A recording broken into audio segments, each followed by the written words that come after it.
Hello दोस्तों, good afternoon. कैसे हैं आप सब लोग? आई होप आप सब लोग बढ़िया होंगे और मैं भी ठीक हूँ। तो दोस्तों, स्वागत है आपका फिर से मेरे एक नए ब्लॉग में।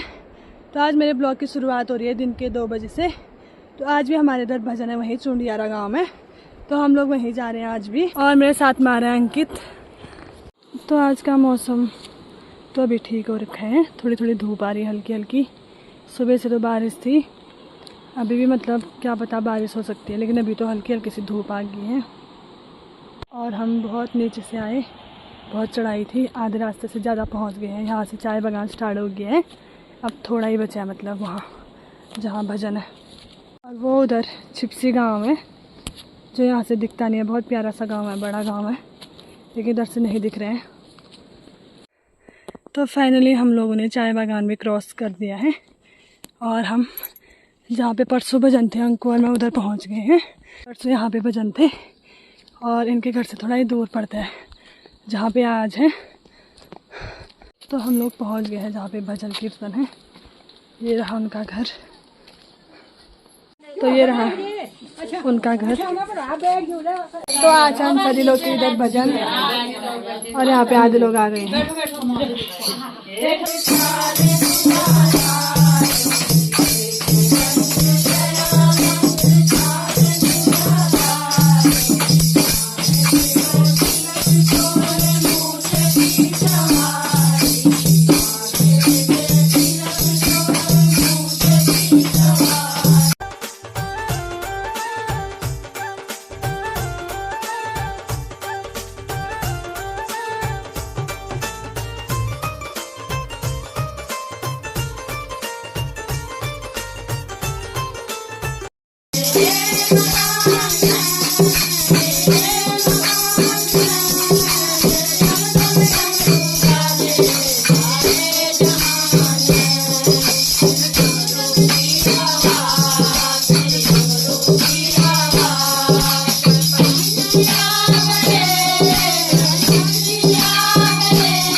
तो यहाँ पे हो गए हैं भजन समाप्त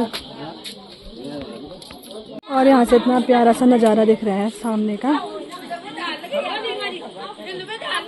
और सभी लोग अब जाने लग गए हैं अपने अपने घर में।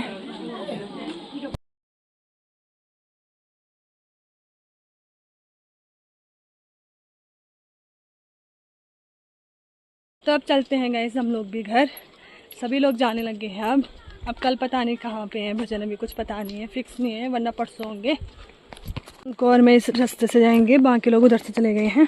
आज का ब्लॉग बस इतना ही रखती दोस्तों। उम्मीद करूंगी आप सभी को आजकल के मेरे ब्लॉग पसंद आ रहे होंगे। आजकल के ब्लॉग मेरे सावन का महीना चल रहा है तो आजकल के ब्लॉग सिर्फ भजन कीर्तन ही है, तो रोज़ आपको अलग अलग नए नए भजन और नए नए डांस देखने को मिलेंगे, इसलिए आप लोग मेरे ब्लॉग में ज़रूर बने रहना और अपना सपोर्ट और अपना प्यार बनाए रखना।